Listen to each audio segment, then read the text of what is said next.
What happens when a self-made CEO, someone who built an entire buffet empire from the ground up, walks into his own restaurant and gets humiliated by an employee?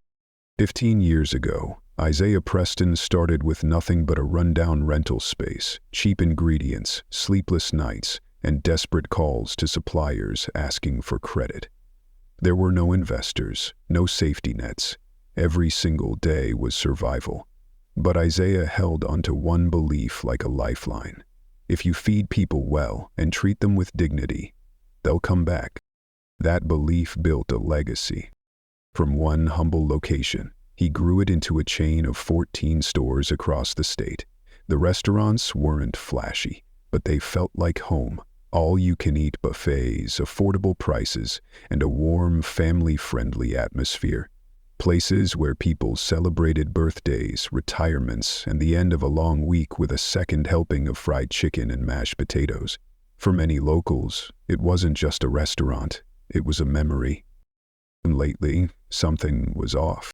The latest quarterly report had revealed a troubling dip in returning customers at 3 locations. Most notably, Fairrove, one of his most consistent performers. And then, out of the blue, a longtime supplier submitted a vague complaint citing that the manager there was difficult to work with. When Isaiah asked the district manager, he got a shrug in return. Probably just a misunderstanding, the man said. That indifference told Isaiah everything he needed to know. The business had grown fast, maybe too fast, and somewhere along the way he'd lost touch. He used to know the name of every dishwasher, every single night cleaner. Now, he didn't even recognize the face of the manager at one of his top locations. So Isaiah did something he hadn't done in over a decade. He went undercover. He hired a professional makeup artist, pinned a fake name tag to his chest that read Rick, wore an oversized wrinkled polo shirt, a pair of khakis, and a faded baseball cap pulled low over his face. He looked less like a CEO and more like a retired janitor looking for part-time work. And that was exactly the point. He informed the district manager that a secret shopper would be evaluating the Fairrove branch that week. No one would suspect a thing. At exactly 5:40 p.m. on a Wednesday, Isaiah stepped through the doors of the Fairrove location. The restaurant was about half full, not bad for midweek. A few families, an elderly couple near the windows, and one guy in the corner eating alone while watching something on his tablet. The air smelled of fried chicken and garlic rolls. Comforting, nostalgic. But then, that sense of comfort shattered. At the front counter, a young mother stood nervously, digging through her purse in obvious distress. Her little boy tugged at the hem of her shirt, hungry and confused. The cashier, arms crossed, expression like ice, was glaring at her with disgust curling at the edges of her mouth. "If you can't pay, you need to leave," the cashier said coldly. "This isn't a charity." "I'm sorry," the woman stammered. "I thought I brought my card. My son, he's really hungry." "There's a McDonald's down the street. Maybe go there," the cashier replied, voice rising. "Or, better yet, don't have a kid you can't afford to feed." She said it loud enough for everyone in line to hear. Isaiah froze. A wave of disbelief swept over him, the woman's cheeks flushed with humiliation. She quickly took her son's hand and began to turn away, her body rigid with shame. It was a moment no one else seemed willing to stop. Until Isaiah did. "Hey," he called out, stepping forward, voice steady. "I'll cover their meal." The cashier rolled her eyes. "It's not about the money," she said. "We just don't need people holding up the line." Isaiah didn't even look at her. He handed his card to the woman and gave her a reassuring nod.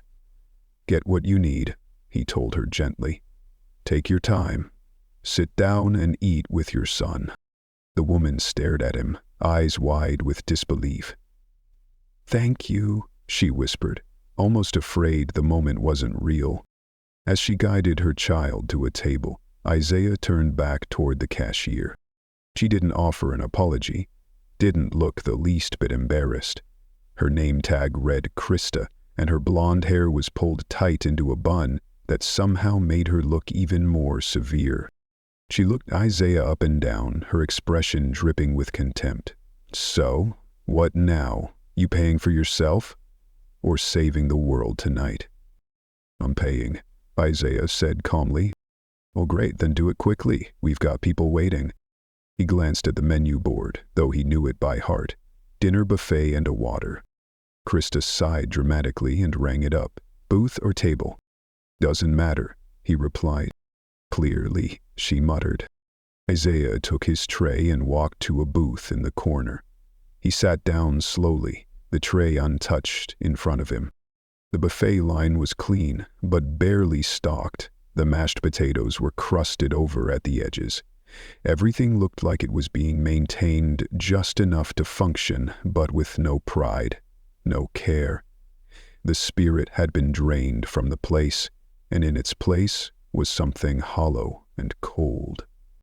And Isaiah sat there in silence, not as a founder, not even as a customer, but as a man watching something he loved fall apart from the inside out. Isaiah stood frozen. The air felt like it had turned to ice. The woman's face was flushed, whether from shame or pain, he couldn't tell. She clutched her son's hand and turned to leave, shoulders stiff with humiliation. "Wait." Isaiah stepped forward. "I'll cover them." The cashier, blonde hair pulled into a tight bun, face cold as stone, rolled her eyes. "This isn't about the money. We don't need strangers slowing down the line." Isaiah didn't answer her. He simply handed his card to the woman. "Get whatever you need," he said softly. "Take a seat. There's no rush." The young mother looked up, her voice trembling. "Thank you." Once she and her son were seated, Isaiah turned back to the cashier. She showed no sign of remorse. Her name tag read Krista. She looked him over like he was something sticky on the bottom of her shoe. "So what is it?" she sneered. "You paying for yourself or saving the world tonight?" "Dinner buffet water," Isaiah replied, keeping his voice calm. "Then hurry up, other people are waiting."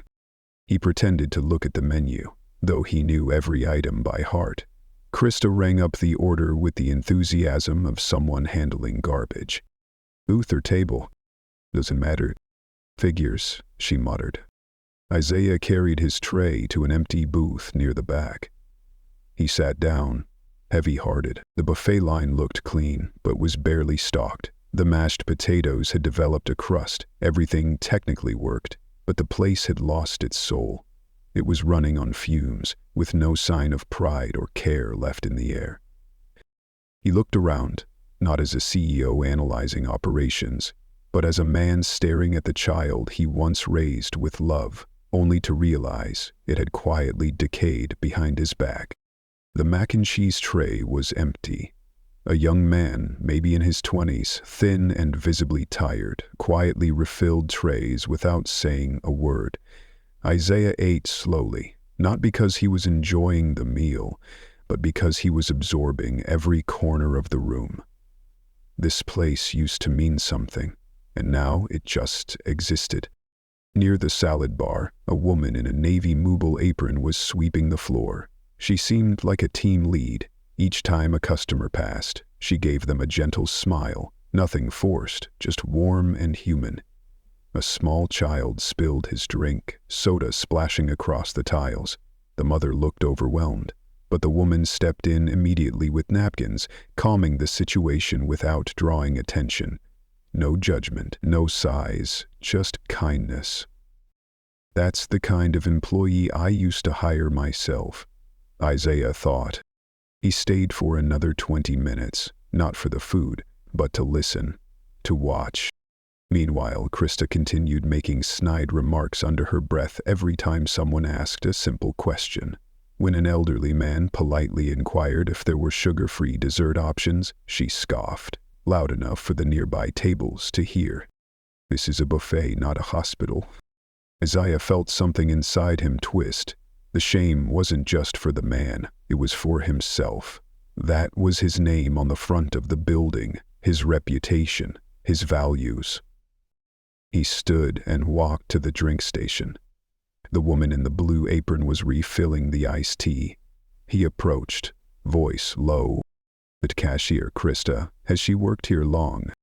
She glanced toward the front, then dropped her voice. "About 8 months. She transferred from the Easton location. Why?" "She's a little sharp, huh?" Isaiah offered a faint smile. "Just curious." The woman hesitated, then added quietly, "She's not great with people. But she's tight with the manager, so no one really wants to stir the pot." "I get it, thank you." He returned to his booth, food barely touched. But he didn't need to eat to feel full. He'd already seen enough. The food wasn't terrible. The place was moderately clean. But the energy, the tone, poisoned. Krista wasn't just rude, she was cruel. Isaiah stood, brought his tray to the cleanup station and walked past the counter. Krista didn't look up, but he stopped anyway. "You know," he said quietly, "one day if you speak to the wrong person like that, it might cost you more than just a job." Krista finally looked up, annoyed. "Is that a threat?" "No," Isaiah replied. "Just something to think about." He walked out, his heart pounding in his chest. He wasn't a man who got angry easily, but something about that little boy's face. Scared, confused, uncertain, stuck with him in a way he couldn't shake. Outside, he pulled out his phone and called his assistant.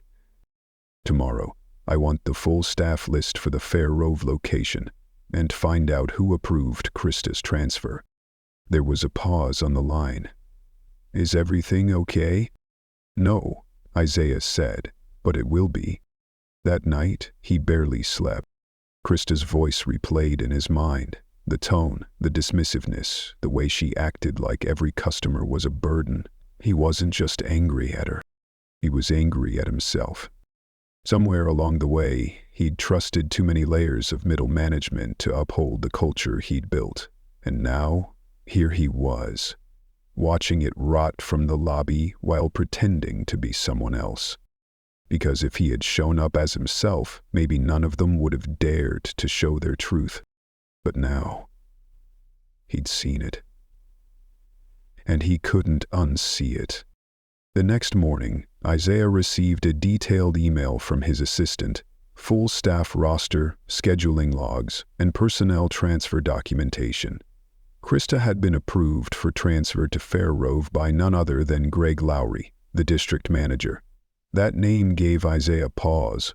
Greg had started in logistics, later moved into operations, and was promoted after a few strong quarters. But for over a year now, his name hadn't surfaced in any senior leadership meetings, and Isaiah hadn't noticed. That afternoon, Isaiah drove back to Fair Rove. No disguise this time, no hat, no fake name badge. At exactly 4:25 p.m., he walked through the double doors in a charcoal blazer, dark jeans, and with the kind of presence that made people sit up a little straighter. The woman in the blue apron from the day before spotted him near the salad bar. Her eyes widened slightly, but to her credit, she said nothing. Discretion. Smart. Isaiah didn't stop at the front counter. He walked past the buffet line, down the hallway that led to the office and dry storage. He knocked once, then opened the door. Inside, Greg was hunched over a clipboard, sleeves rolled up, doing inventory. "Greg," Isaiah said calmly. Greg looked up. "Mr. Preston, I'll need about 15 minutes. "You've got them," Isaiah replied. "But I won't be sitting." Greg stood straighter. "Is something wrong?" "You tell me," Isaiah said. "How's this location performing?" Greg leaned against the filing cabinet. "Depends how you look at it. Sales are steady. Turnover's a bit high, but that's the norm in food service." "I'm not asking about numbers," Isaiah cut in. "I'm asking about the people, the atmosphere, The culture. Greg paused. It could be tighter, I guess. It's been harder to hire lately. Labor pool's thin. Krista Darkham, Isaiah said plainly. Greg's posture shifted. Yeah. Did you approve her transfer? She said she had housing issues in Easton, wanted to move closer to her cousin. I figured keeping her was better than losing someone entirely. Any complaints? A few. Someone said she was hard to work with, but nothing concrete. I watched her humiliate a mother who couldn't pay. Right there in front of the entire line. Her kid was standing next to her, watching the whole thing. Greg's face tightened. I didn't know that happened because you didn't ask. Greg didn't reply. I also saw a woman sweeping the floor, helping customers, smiling through her whole shift. No attitude, no guidance, just doing her job. Greg looked down. Her name's Celia. I don't remember her last name. Find out. Then tell me why she's cleaning up every mess while your cashier is poisoning the front of house. I'll speak with Krista right away. She's not irreplaceable. You should have spoken to her weeks ago, Isaiah said. You're paid to act, not to ignore. Greg met his eyes. You're right. I want her off the register immediately. Move her to kitchen prep if you need to keep her on payroll until HR reviews everything. But she doesn't speak to another customer, not one. Understood. And I want a one-on-one with Celia, today. But don't tell her who I am. Just say someone from corporate wants to speak. Keep it simple. Greg nodded and stepped out. 3 minutes later, he returned with Celia. She walked in, wearing the same blue apron, now speckled with bits of flour and dust. Her ponytail was neater than the night before, though a few strands had slipped out at the sides. Sweat marked the collar of her shirt. She'd clearly just come off the floor. Her eyes moved cautiously between the two men in the room. Wary, but not afraid. You asked to see me. Thanks for coming, Isaiah said with a nod, his tone calm but firm. I'm with upper management, just doing some check-ins across locations. Hope you don't mind if we talk for a few minutes. Sure. She glanced at Greg, who nodded and quietly exited the room, closing the door behind him. Isaiah motioned to the chair across from him. Celia sat down, composed and still, no fidgeting, no nervous shifting, just a quiet steadiness that stood out. How long have you worked here? Since February, so about 7 months now. I'm guessing you like it here. She tilted her head and gave a faint smile. It's work. I like some parts, especially the customers. What don't you like? Her eyes dropped to the desk in front of her. I don't want to get anyone in trouble. This isn't about blame, Isaiah said, softening his voice. I just want to understand what's working and what's not. Celia hesitated for a few seconds, then nodded. It's not a bad place. But sometimes it feels like we're supposed to shrink ourselves. Just stay out of the way, like we're a burden someone's tolerating. Who makes you feel that way? He drew a quiet breath. Krista. It's not just how she talks to guests, it's how she treats staff. If someone's late with a refill or forgets to clock out for break, she yells in front of everyone. I've seen new hires walk out after one shift and never come back. Did you report it? She's close with Greg, or at least she acts like she is. No one wants to make things worse. Isaiah nodded slowly. And yet, you're still here. I need the hours. I have 2 kids. This schedule lines up with their school day. I don't have a lot of other options. Isaiah studied her more closely now. You're good at what you do. I watched you last night. You handled things with a level of grace and professionalism I rarely see, even from management. Celia blinked, genuinely surprised. Thank you. Have you ever trained new hires? Not officially, but I help out when I can. Have you ever been late? Once, my youngest had a fever. I called ahead. Isaiah leaned back slightly. Have you ever considered moving into a leadership role? She hesitated, eyes narrowing slightly. I mean, not really. I don't think I have the experience. You do, he said firmly.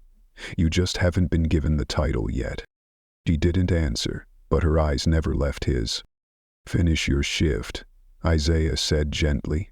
I'll be in touch soon. Celia gave a quiet nod and left the office. Isaiah stood and stepped outside. The air was cooler now. A few guests were arriving, guiding their children through the front doors. A grandmother held the hands of two small kids as they made their way toward the buffet. Isaiah pulled out his phone. Schedule a full internal review for Krista Darham. I want it all documented, and add Celia to the priority list for internal leadership development. What about Greg? I'm seeing him again tomorrow morning. He gets one chance to take ownership. If he deflects, we're done. He ended the call and stood still for a moment. The restaurant now felt like a machine that was just beginning to breathe again. The food could use more seasoning, and the ovens might need replacing, but none of that mattered if the people inside weren't treated with dignity. Jay walked back in, not as a customer and no longer in disguise. This time, he was there to fix what he had let fall apart. The next morning, Isaiah arrived at Fair Rove before opening. The parking lot was nearly empty. Early deliveries had already been made, the boxes stacked neatly by the rear entrance. He didn't head to the front office right away. Instead, he walked in the way his staff did, through the back, where everything really started. The kitchen lights were on. The hiss of steam and the smell of oil filled the air. One employee was slicing tomatoes, another was stirring a large pot of sauce. Neither of them looked up as Isaiah passed.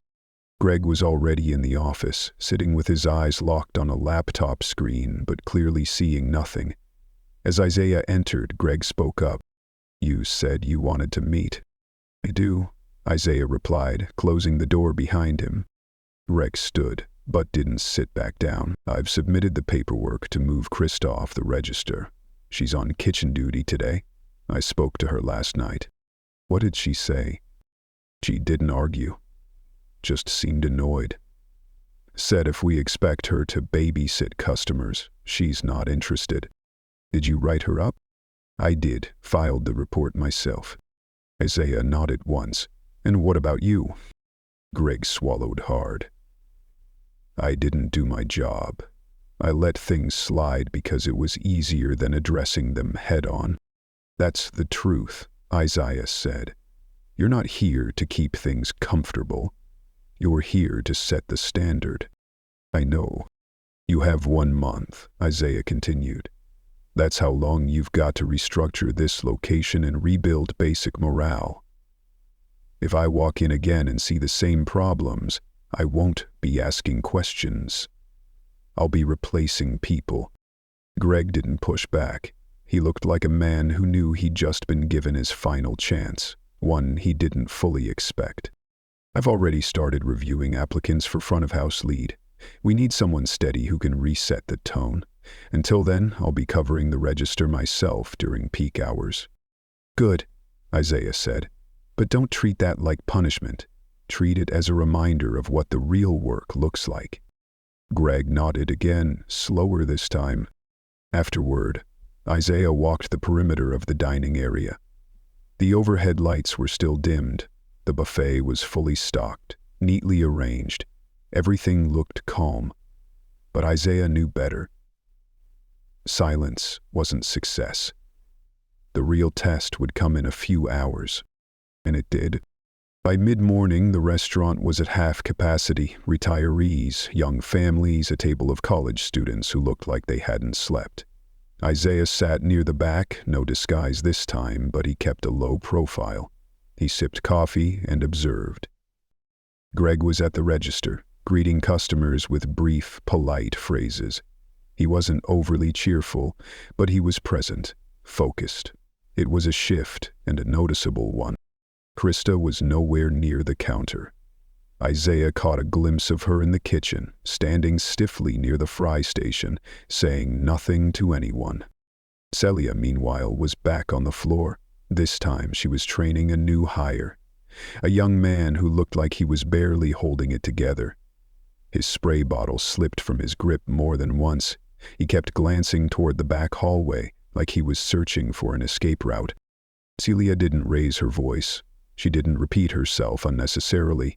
She showed him how to balance the tray, how to stack the dishes. When he dropped a fork, she picked it up and tossed it in the bin without making it a moment. Then she moved on. Isaiah watched her for a long time, not because she was doing anything extraordinary, but because she didn't need to. Her consistency, her quiet steadiness. That was what made this place better, day by day. He stood and walked toward the hallway that led to the break room. Celia had just finished wiping a booth when he approached. "You got a minute?" She looked up, mildly surprised, but not uneasy. Yeah. They stepped into the break room. It was quiet. A small table, a microwave, a bulletin board with faded HR flyers. Isaiah leaned against the wall while Celia took a seat. "I want to ask you something," he said, "and I need you to answer honestly." She nodded. "Do you see yourself staying here long-term?" She hesitated. "I'm not sure. Steady work, close to home, but I've never really thought about staying long-term," Celia said slowly, with that quiet honesty that seemed part of who she was. Isaiah nodded, watching her carefully. "What would make you want to stay?" She paused again. "Respect, I guess. Feeling like I'm not invisible." "Fair enough," he said, leaning forward just slightly. "What if I offered you a lead role? Not just helping when there's time, but real authority, real pay." Her eyes widened. "I haven't been trained for management." "You will be. There's a clear path. If your performance holds, you'll be eligible for a floor supervisor track within 6 months. But why me?" "Because you've already been doing the job," Isaiah replied. "You just haven't been recognized for it." She looked down, then back up, cautious hope flickering in her eyes. "I'd want to keep my current schedule. I've got to drop off and pick up my kids. We'll adjust to that. Your shifts will be prioritized. I don't want to carry everyone else's slack again. I've done that before. I won't go back to it." "And you won't," Isaiah said, firm but kind. "That's my job, to make sure of it. Yours is to set the tone on the floor, train the people who actually want to be here." She nodded slowly, then smiled faintly. "Then I'm in." "Good," he said. "Greg will draw up the paperwork. Your raise starts next pay cycle." Her expression didn't change much, but Isaiah saw it, the subtle way her shoulders dropped, just a little, like she'd finally been able to lay down a weight she'd carried alone for far too long. As she stepped out to return to her shift, Greg entered, holding a clipboard. "She said yes," he asked. "Good," Isaiah replied. "And we're going to need a few more like her. We're never going to have enough if people keep quitting after their 3rd shift." Greg didn't argue. Isaiah left the restaurant about an hour later, but not before glancing back at the service line one last time. Everything was clean, orderly. A child dropped a spoon, and Celia handed the mother a new one before she even had to ask. Outside, the sky was clear, and a gentle breeze swept through the parking lot. Isaiah walked slowly toward his car, not satisfied, not quite, but with a clarity. The kind of clarity that only comes when someone chooses to face what most would rather ignore. He called his assistant, set up a schedule for surprise audits across all branches this quarter. Every GM needs to know we're watching, but not when. "Is something wrong?" "No," Isaiah said. "But for once, things are starting to go right." 3 weeks passed before Isaiah returned to Fairgrove, not because the work was finished, but because he wanted to see whether change could stand on its own. without his shadow looming over every shift. He arrived shortly after the lunch rush. The dining room had quieted down. Tables were scattered with breadcrumbs and used napkins. A few employees moved swiftly between booths, cleaning up. No one recognized him. That, Isaiah thought, was exactly as it should be. Celia was now at the front counter, wearing a new lanyard and a navy-collared shirt, different from the standard polo uniform. She greeted guests with patience and clarity. No rushing, no delay, just a natural rhythm. She answered questions about food allergies, pointed customers toward the condiment station, all with practiced ease. Greg stood near the drink machines, clipboard in hand, checking inventory from that morning's delivery. When he spotted Isaiah, he gave a small, respectful nod and returned to his task. That was what Isaiah had been waiting to see. Not fear, not performative hustle, but a system that was beginning to operate on its own. Not perfect, but recovering. Isaiah walked past the back row of booths, where newer employees worked in pairs, wiping down tables. The young man Celia had trained weeks ago was still there, more confident now.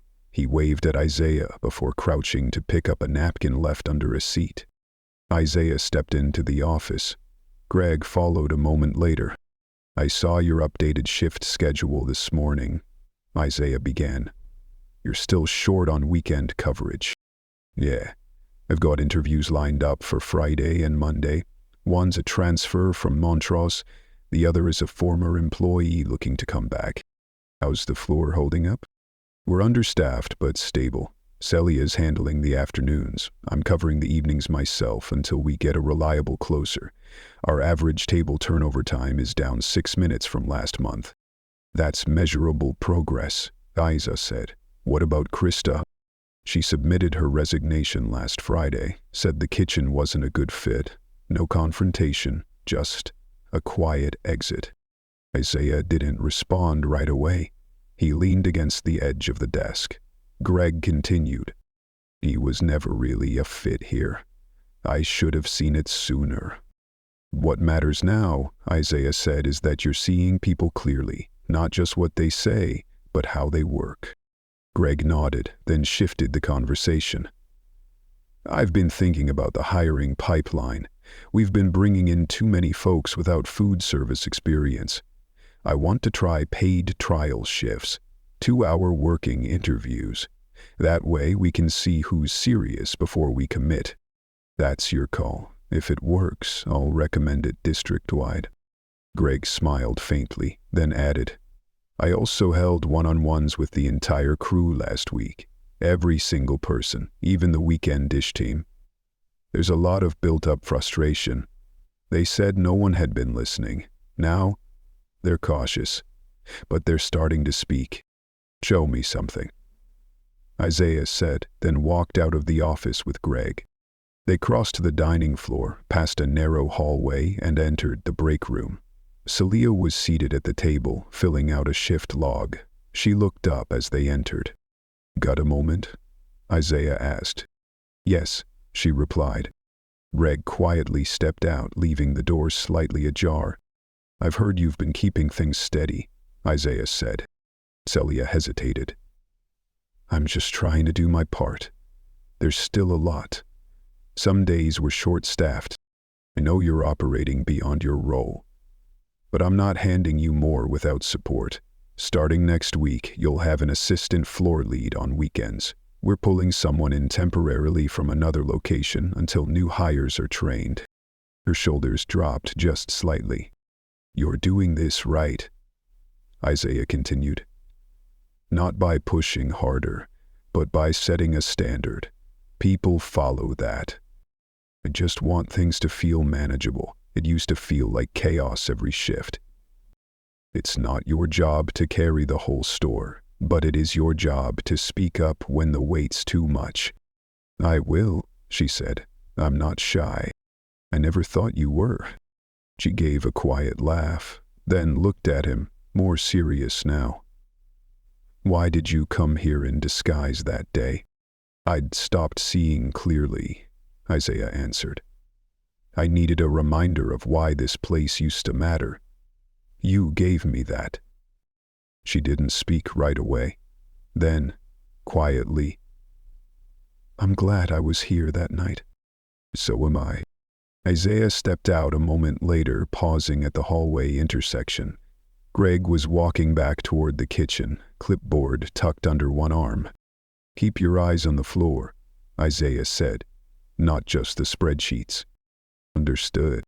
Isaiah didn't linger. He walked one final loop through the dining area. The smell of fresh rolls drifted from the kitchen. A couple near the window laughed at something shared. A little girl was decorating her ice cream with rainbow sprinkles, both hands full. He stepped into the sunlight as the door closed gently behind him. In the weeks that followed, customer satisfaction scores at Fair Rove climbed steadily, not dramatically, but consistently. The district HR team noted a drop in staff turnover. Greg submitted a new floor training model. Celia was invited to co-lead the pilot program. Isaiah didn't return unannounced again. He didn't need to. The message had landed. Leadership isn't about showing up when it's convenient. It's about facing what's uncomfortable and fixing it before it spreads. He hadn't saved the store. He had simply stopped pretending it was fine. And that, more than anything, made all the difference.